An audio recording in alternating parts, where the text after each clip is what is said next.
So I normally do these videos at the start of the month, so you have the entire month to go out and try to find these plants, but this month kind of got away from me and it's been a lot busier than I thought it was going to be, so we're finally hitting the November favorites for me.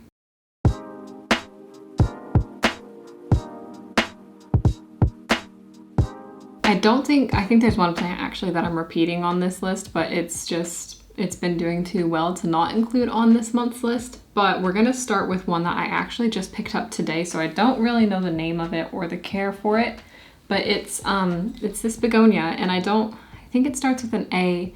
Like always, I'll put the names of it on the screen so you can see how to spell it and look for it and everything. But this is just the most alien looking plant, so it was just super cool, and I don't know, it looked really, really cool and kind of just weird, so I just really wanted one, and it wasn't even a bad price. I got it from Plants and Planters down in Richardson, Texas, and I think it's in Richardson at least. And it was only like, I want to say $15 or $16, but I'll get it closer to the camera so you can see. So yeah, it's just a really like cool, it's got like the hot pink and green leaves on it. Yeah, I don't know, it just looks really like alien to me. I assume that it's gonna just want its soil to stay a bit more wet than most plants, because I usually let mine dry out like all the way before watering it again, but this one's probably a bit better to actually like keep it relatively wet all the time, but I'm not positive. I've almost killed my other begonia that I have, so let's hope this one goes a bit better. I'll probably post updates for that one on my Instagram, just because I am probably likely going to kill it a little bit at least. I might be able to save it if it does like start to decline a lot, but that might help at least with like the care tips and what I learned from it and that sort of stuff. The second one actually isn't like a house plant, but it's something that I always love, just like free. I mean, they're not really free because you do pay for it, but anyway, okay, yeah, we'll just get into it. But it's a little mango seed that I started growing. We eat a lot of mangoes here, so I took the pit out, washed it, and took out the seed from the inside. And I didn't do any research on like how to grow it, but I just figured I would treat it like an avocado pit and put it in some water. So I put it in this little jar and filled up the water like maybe an inch and a half, and just kept like topping it up whenever it needed more water in there, and it grew a root down at the bottom that's been going crazy. And I think just a couple weeks ago it started throwing out some sprouts, and they've been growing really, really well, and it looks really cool. It's just such a cute little like sprout. But this is just something that like, if you don't want to go out and buy more plants, or if you're on a plant ban, like I know a lot of us are coming into the holiday season, you can just grow your own little plants at home just by grabbing the seeds or pits or whatever of the fruit or vegetables that you have, and then you can just grow those right there. The next one is one that I actually didn't love for quite a long time. I had gotten, so it's a Hoya Crimson Princess, and I had gotten one, oh shoot, what was it, like 2 years ago maybe? I had gotten a really big basket of one right when I started getting plants, just because everybody's going crazy about Hoyas and big baskets, so I thought like, ooh, this is gonna be a cool plant, but it was kind of just like, I bought it because everybody else liked it and I still didn't really know how to take care of it, or I wasn't like super into plants at that time. So I ended up getting rid of it and didn't get another one since, because I just didn't like the markings on it. And I think I said that I think I made a video about like plants I dislike and stuff like that. And I think that was on the list, that I just didn't like the markings or anything. But I found one that was more green than like the white variegation and stuff. And this was literally like 6 months ago that I found it and bought it. And I had bought it to actually trade. Back up real quick. I had made some plant friends, and I was at the plant shop, and I was going to buy this plant because she wanted me to like get it for her because she wasn't able to make it that day. So I bought it for her, and then we were never able to meet up to like give her the plant. So I was just like, hey, you know what? It's okay. You don't have to pay me. Like I'm going out of town. So I just ended up keeping it. So I was just like another plant that I had. And so yeah, I just had it for that, and I probably wouldn't have gotten it otherwise, but now it's on this list. But anyways, that was like 6 months ago, and it did not throw out a single leaf until I think like last month. So it hasn't been growing very much, but it just threw out one leaf and then started growing like a little stem down here. But the leaf kind of looks a bit yellow, so I don't know if it's gonna survive. But anyways, like, yeah, I don't know. It's been dropping some leaves at the very top, like the most mature, but other than that, it hasn't been doing anything. Like, it's looked the exact same since I picked it up, And that was a bit discouraging because I just treated it like all my other plants and they're all growing fine.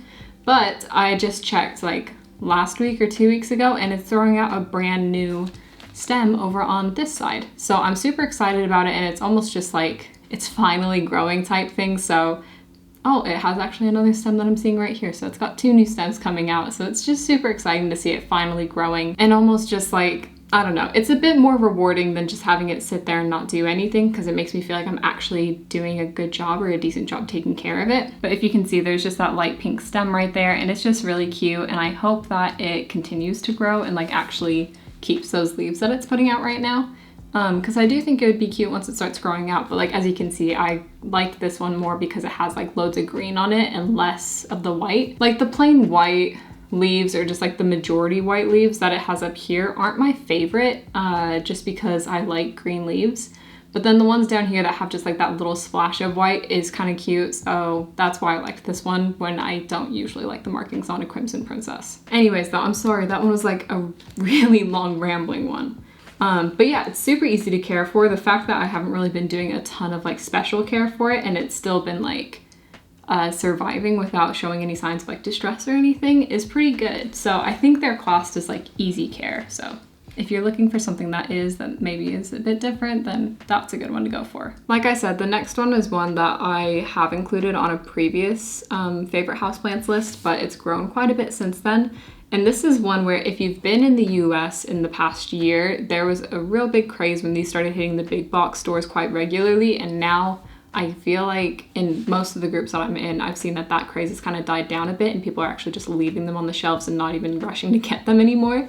Which is kind of like, if you waited, then it's a good time to get one, because you can actually get one now and you don't have to rush to like Lowe's or Home Depot to try to snag one before everybody else does. But it's a Chevy Moonlight, and this is still like the main plant that I've had since I got my first one. If you've seen the video where I like took it out of its soil and everything, man, these leaves are really dusty. I found a couple of cuttings that were like unrooted, so I rooted those in their own separate pot. So those are like growing like a small little plant now, which those are growing well too. I just didn't have time to grab them to show you for this one.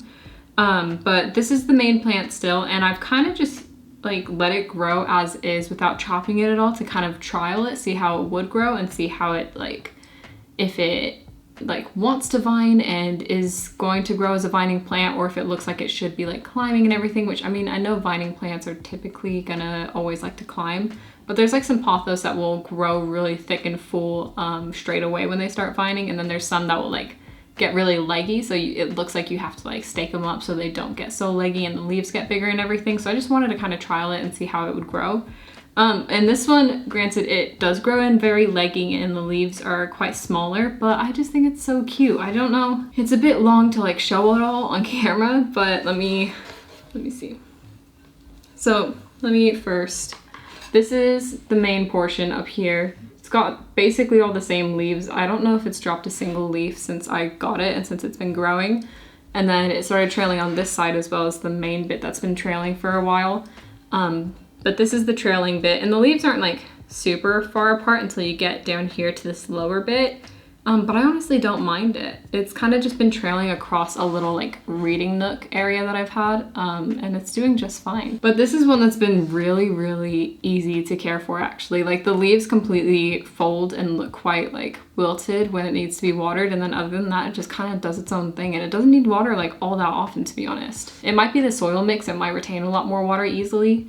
But yeah, it's doing great, and so is the smaller plant. I just didn't have time to grab it. And then the last one, little bit of preface first. We're that family that decorates for Christmas before Thanksgiving, just because I get too excited and I want to listen to Christmas music, and it gets like kind of cold sometimes, so it felt right to decorate basically straight after Halloween for Thanksgiving, or rather for Christmas before Thanksgiving.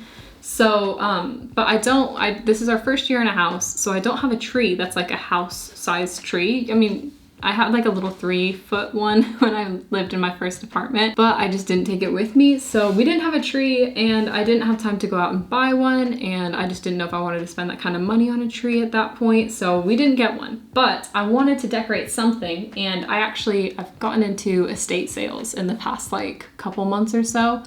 So I've been going to estate sales and I found this next plant at an estate sale for literally $4.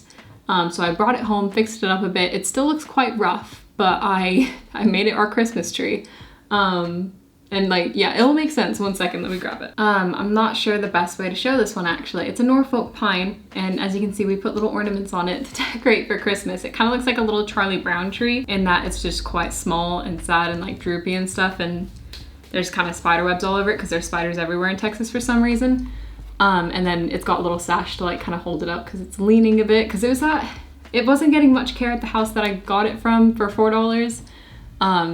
So I've just kind of tried to rehab it a little. Honestly, you're gonna start seeing these in stores everywhere as Christmas gets closer, because they're pine trees, but they tolerate, or I mean not tolerate, these type of ones, the Norfolk pines in particular, really love, they like the heat. They don't like the cold, because I believe they're tropical actually, but look how cute it is with its little ornaments. I'm still probably gonna get a real tree, but I just wanted to decorate this one for the time being. But this is one I wanted to include in this list because if you're getting close to decorating for Christmas and you want something to just kind of like liven up the space, this is definitely a good one to go to. And it definitely needs cleaning, like a good hose down every now and then, just because with all the spines and stuff, there's gonna be spiders that are loving living in there just because there's so many places to like anchor the webs to. But it's such a cute one, I had to include it on this list. Whether or not you like me decorating it for Christmas, I mean, that's a personal preference. I know I posted it on my Instagram and a lot of people did not like it. But yeah, I just knew I needed to include it because it's been so fun. I still haven't quite figured out the care for it yet. It hasn't grown very much since I've gotten it, but it might not grow very much anyways in the first year that I have it because it doesn't like the cold very much, and with winter coming, it's just not gonna like that all very much. But yeah, a Norfolk pine I think is one of the perfect trees or plants you can get for like Christmas decorations or just holidays in general, but just don't neglect it and don't throw it out after Christmas because it can actually turn into a really cool looking plant for your space. But yeah, those are my favorite houseplants for this month, and I know it was last minute for November, but hopefully you can find something. And for sure, let me know down in the comments which one of these ones were your favorite this month, and let me know which ones I should potentially include for next month, because I'm always looking for ideas and I try not to duplicate the plants on these lists, just to give you guys some like new ideas each time and not just like repeat the same 5 plants every single month. But thanks so much for watching, and I'll see you in the next one. Take care.